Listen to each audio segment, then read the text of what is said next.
Kellogg's Pep, the build-up wheat cereal, invites you to rocket into the future with Tom Corbett, Space Cadet. Stand by to raise shift. Blast off -5, 4, 3, 2, 1, 0! As roaring rockets blast off the distant planets and far-flung stars, we take you to the age of the conquest of space with Tom Corbett, Space Cadet.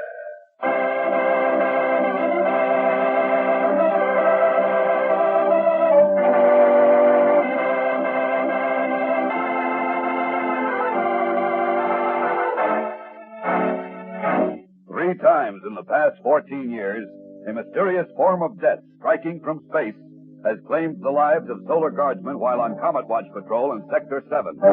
Now, as Captain Powers, the 4th victim of this strange malady, clings to life by a tenuous thread, Captain Strong and Dr. Joan Dale of Space Academy make a startling discovery. There's no question about it, Joan. We can't brush off this medical report. Captain Powers shows every symptom of acute radiation sickness. Well, he's been exposed to intense gamma radiation. But, Steve, now the question is, where did the radiation come from? We've only one possible clue to that, Joan.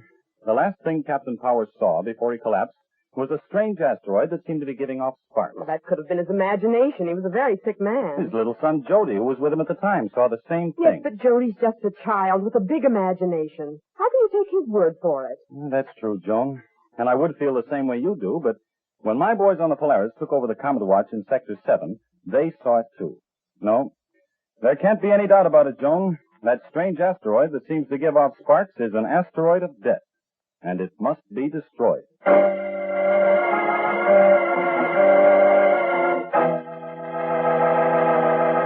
Well, Roger, I just checked the whole ship, and she's all set to go as soon as the skipper comes round. Yeah, well, I'm not set. Hey, what are you burning your reactors about? How does that dumb Venusian Astro rate getting out of this mission? Don't ask me, Roger. I don't plot the course in this academy. Astro falls behind in his grades. He gets a chance to dope off, while we have to go back to Sector 7 and look for an asteroid that gives off sparks. Happy 4th of July. Who do you think you're kidding, Roger? You're just heating your tubes because you missed the kid, Jody Powers. Me miss him? What do I look like, a nursemaid? That's all I need, a kid around me. Tagging after me all the time, being a pest. I had all I could take of him on the trip back from Comet Watch. Why, I'm glad they sent him home with his aunt. Go on, Roger. I'm listening. Tell me more. Oh, go blow your jets. So what if I do miss him? He was a cute little Hey, stow it. There's the airlock signal now. The skipper's coming aboard. If I'd only had a chance to see Jody before he went away, I wouldn't mind so much. He probably thinks I forgot all about him. All right, boys. Everything ready for blast-off? Yes, Captain Strong. The ship's been checked from stem to stern. Good. Dr. Dale is coming along. She's below now, setting up some special equipment. She'll fill in on the radar bridge while you take over on the power deck, Manning. Aye, aye, sir. All right, now. Take your stations. We blast off immediately.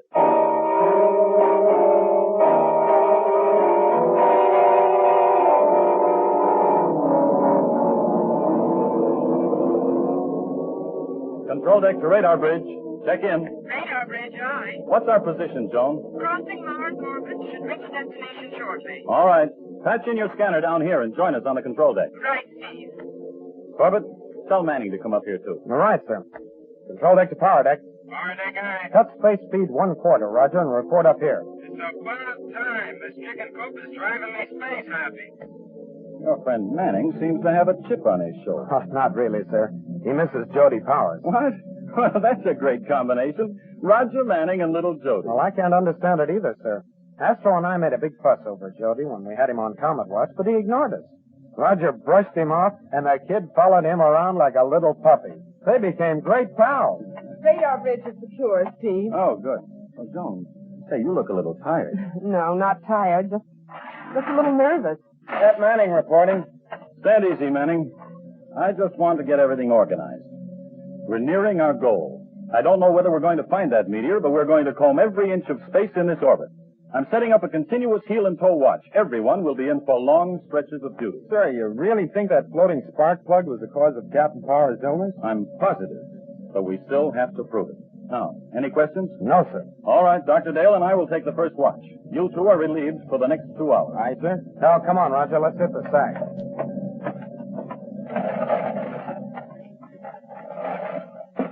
Oh, brother, that bunk looks awfully good to me. Call me at noon, Manning, and draw me a hot tub when I get up. Don't worry, pal. According to the skipper, this tub will be plenty hot when we get near that asteroid. You better sack in, Roger. You're going to be glued to that scanner for hours. Who's tired? I think this is a wild goose chase anyway. That blasted meteor isn't hanging around just for us to come back and take a pot shot at it. Well, the only thing we can do is try. Hey, who was in my locker? I thought I told you to keep out of it, Tom. What are you blasting about? I wasn't even near it. No, then why's the door open? If you've messed things up, Hey, jumping Jupiter, Tom, come here, quick. What is it, Roger? Look, we've got a stowaway aboard.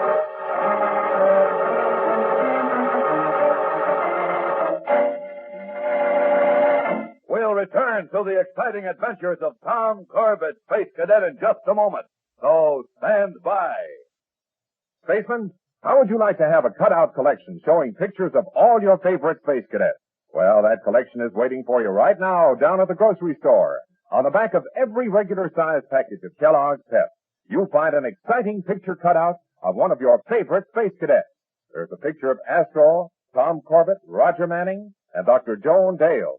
You want to have the whole set, so don't waste any time starting. Get a regular-sized package of Kellogg's Pep just as soon as you can. See these exciting full-length pictures. They're not just drawings, you know. Each cutout is an actual picture, and each cutout shows one of the Space Cadets in his official Space Cadet uniform. Now, the pictures are swell for cutting out, framing, and hanging on the wall. Or you can paste them in a Space Cadet scrapbook. There are loads of things you can do with Space Cadet cutouts, so don't wait another day. Go to your favorite grocery store and get a regular-sized package of Kellogg's Pep. Right on the back of the package, you'll see the Space Cadet cutout. But remember now, to get your picture cutout, just be sure you get the build-up wheat cereal, Kellogg's Pep. P-E-P. Pep.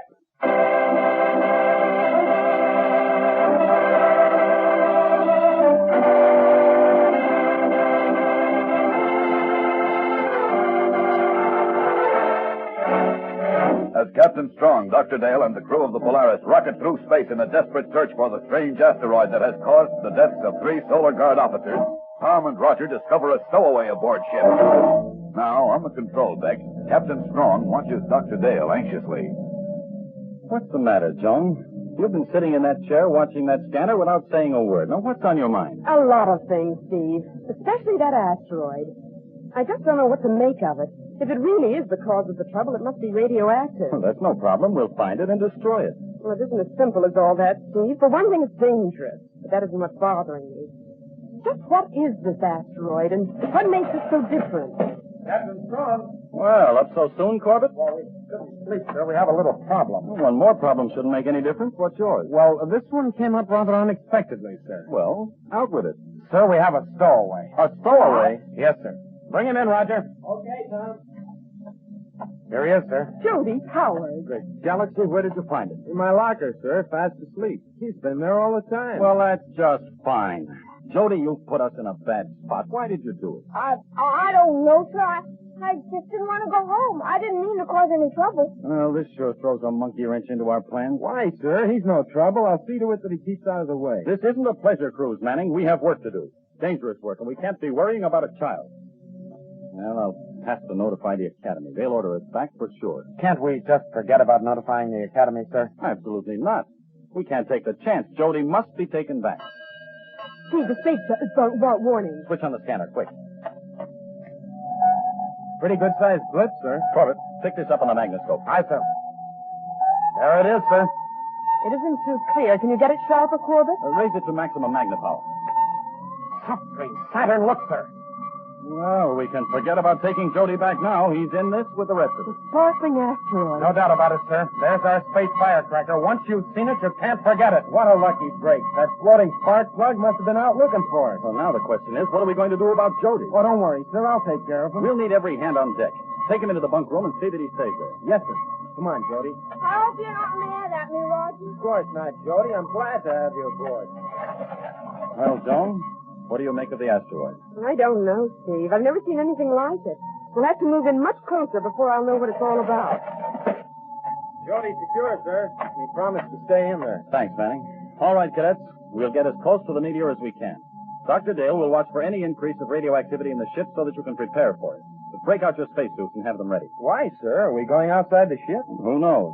We don't know what we're up against, so we'll be prepared for anything. Oh, one more thing. I don't want any unnecessary chances. Just try and remember how Captain Powers looked when we found him. Now, take your stations. Manning, below. Corbett, radar bridge. Aye, sir. Right, Captain. All right, I'm ready, Steve. Move in as slowly as you can while I take my readings. Right, Joan. Control deck to power deck. Check in. Power deck, aye. We're going to swing into a parallel orbit with the asteroid. Then 1/2 space speed until we're abreast of it. Aye, sir. Control deck to radar bridge. Check in. Radar bridge, aye. Set course for parallel orbit. And don't make it too tight. Right, sir. I don't understand it, Steve. These gauges have hardly moved. At this distance, there isn't enough radioactivity to hurt a flea. We'll be in closer soon, Joan. You'll get all the radioactivity you're looking for then. We're at asteroid's level, sir. Ready to swing into parallel orbit. 10 degrees right, touch at 5.6 will do it. Got it, Corbett. Manning, steering vane set. Give us a short blast. Here it comes, sir. Firing short blast. Good. All right, Corbett. Keep our orbits locked until further notice. Hey, Captain Strong. I think this is all a false alarm. I don't feel a thing. Maybe it's because you're so thick-skinned, Manning.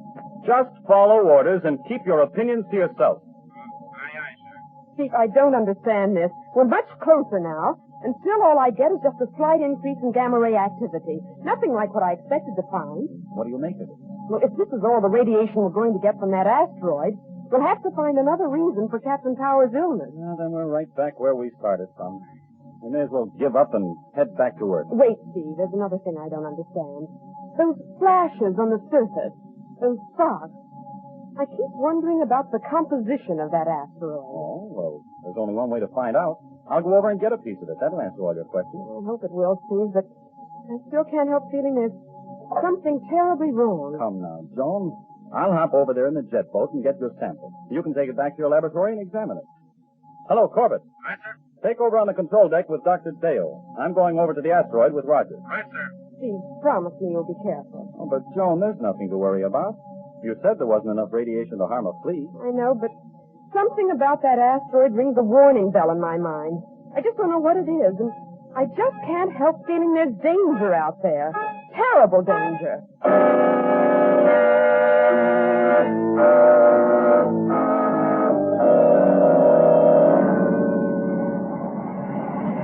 I've got the jet boat wide open, sir. We ought to reach the asteroid in 5 minutes. And we'll circle it first. Make sure it's safe to land. The thing looks harmless enough. Yes, but I wish I knew what causes that sparkling effect. Take that, will you, Manning? Aye, sir.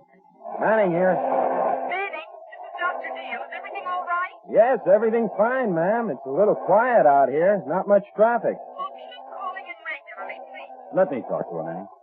Hello, Joan. Yes, Steve. I stop worrying. Everything's under control. Well, there's not a thing to worry about.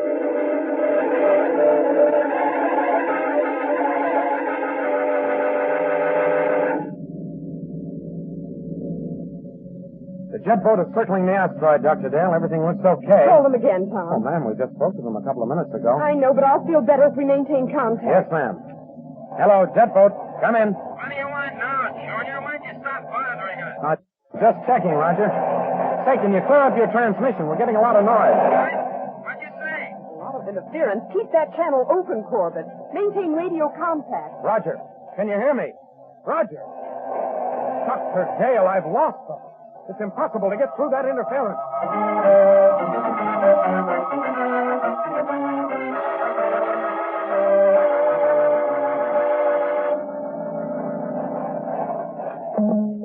Come in, Polaris.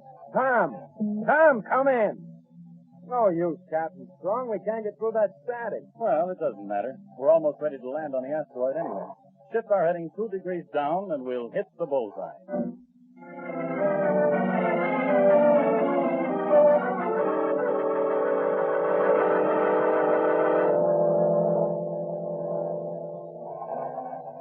No use, ma'am.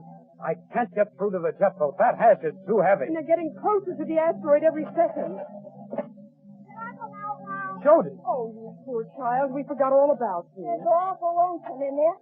Can I stay here with you? Of course you may, Jody. Where's Roger? He said he'd be back this evening. Jody, if you look through that viewport, you can see Roger and Captain Strong in that jet boat. Right there, Jody. See them? Jumping Jupiter. What's the matter? That's the same asteroid I was watching with Dad before he got sick. How do you know, Jody? So fuck. I told Dad they reminded me of a bunch of lightning bugs. Hey, we never thought of questioning Jody before, and he was an eyewitness all the time. Jody, do you remember anything else? Well, I went to bed and Dad kept watching me. He came in later and he was very excited. He told me I missed a wonderful show. There was a big explosion on the asteroid. An explosion? Yes. Then he went back to watch it some more. Next morning he was very sick. An explosion that caused Captain Power's radiation sickness. That could only be an atomic Yes, of course, that's the answer. Tom, we've got to get them back right away. But why, Dr. Dale? I haven't time to go into details. That asteroid is made of contraterrene matter. Contraterrene? What's that? Listen carefully and try to understand. All substance in space bears a positive electronic charge. Occasionally, we need a brief piece of matter which is negatively charged. That kind of substance is contraterrene. Great galaxy, I'm beginning to get it. If positive matter touches negative matter, an atomic explosion. Yes, every spark you see out there is a minute particle of space debris hitting that contraterrene asteroid. And if that jet boat ever touches the asteroid, Captain Strong and Roger will be blown to bits.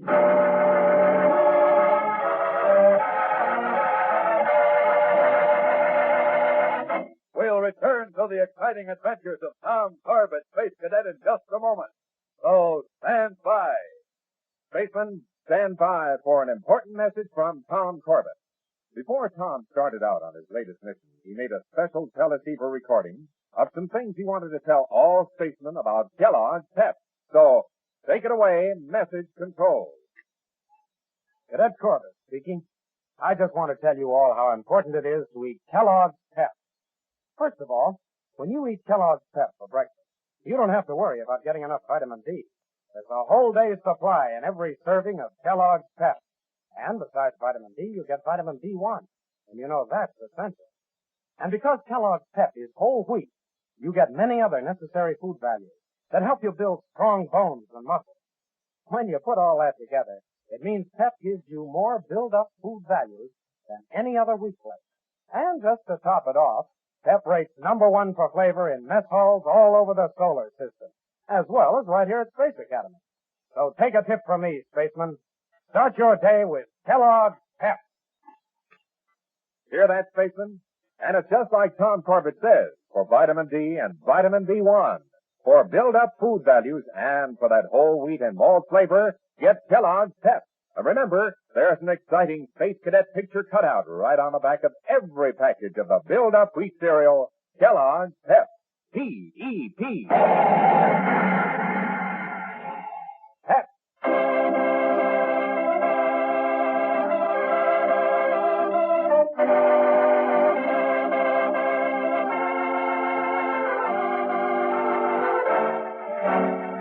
As Captain Strong and Roger Manning near the mysterious sparkling asteroid in a jet boat, Dr. Dale, waiting aboard the Polaris, fearfully watches their approach, realizing that as they rocket toward it, they are hurtling towards their doom. If that jet boat ever touches the asteroid, Captain Strong and Manning will be nothing but radioactive dust. Well, they're almost there, Dr. Dale. Tom, try reaching them again. You've got to contact them. Manning. Captain Strong. Come in, Manning. Oh, it's no use, Dr. Dale. We're not getting through. But we must. There's only one chance, Dr. Dale. If I can intercept them with a Polaris. What? I'll try to guide the ship between them and the asteroid before they reach it. Tom, can you do it? It'll be like threading a needle. Well, here's where Corbett becomes a space seamstress. Fasten Jody down, Dr. Dale, and hold tight.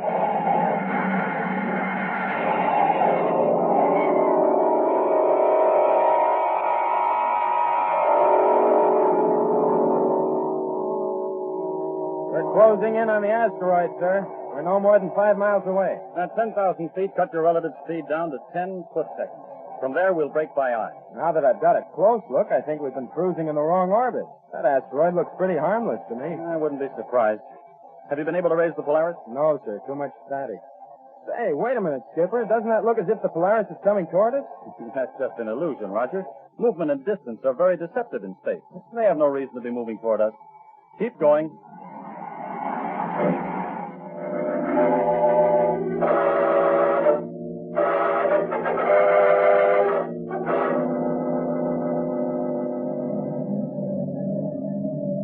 Faster, Tom, faster. They're getting dangerously close to that asteroid. We're at full space speed now, ma'am. Tom, you'll never make it. There isn't room. We'll either hit the jet boat or the asteroid and we'll all be blown We up. can't stop now, Dr. Dale. We've got to go through with it.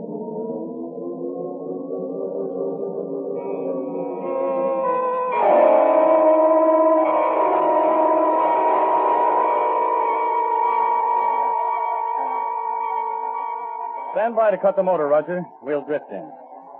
All right. Cut it. Right, sir. Captain Strong, look. Look over there. The Polaris is bearing down on us. What in blazes is Corbett trying to do? Run us down? Full power, Manning. Get out of their way. Swing around. Okay, sir. Keep your fingers crossed.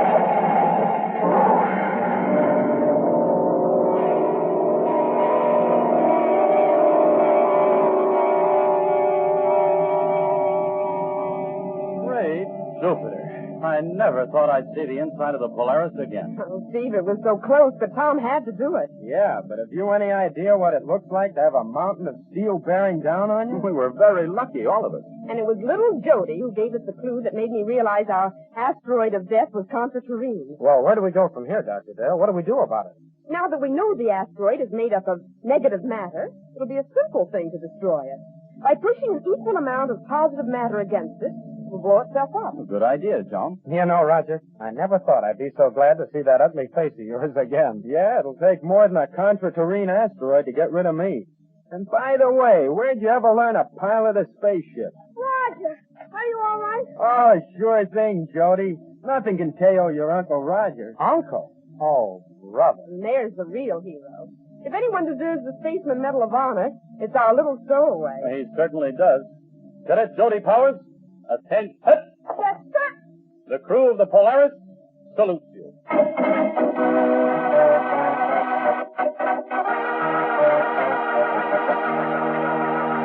Don't miss the next action-packed adventure with Tom Corbett, Space Cadet, on Tuesday, when the crew of the Polaris is given a 10-day leave, and the trip to Venus becomes a holiday of terror. Tune in, same time, same station on Tuesday for the next thrilling interplanetary adventure with Tom Corbett, Space Cadet. Brought to you by Kellogg's Pep, the build-up wheat cereal.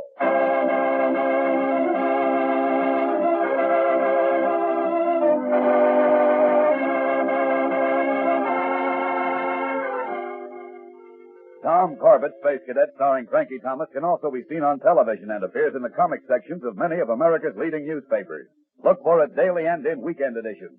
Featured in today's cast were Jan Merlin, Edward Bryce, Margaret Garland, and Sarah Fussell. Today's program was written by Jack Weinstock and Willie Gilbert, directed by Drex Hines. Jackson Beck speaking. Kellogg's Raisin Bran has a secret. Kellogg's Raisin Bran has a secret. And what a secret! In Kellogg's Raisin Bran, the tasty raisins are dipped in honeycomb. That means plumper, more tender raisins, along with delicious golden crisp bran flakes. Both fruit and cereal, all in one box. And no other raisin bran but Kellogg's gives you the tender goodness of raisins dipped in honeycomb. That's Kellogg's secret. So for your breakfast, make sure you get Kellogg's, because Kellogg's Raisin Bran has a secret. This program has come to you from New York.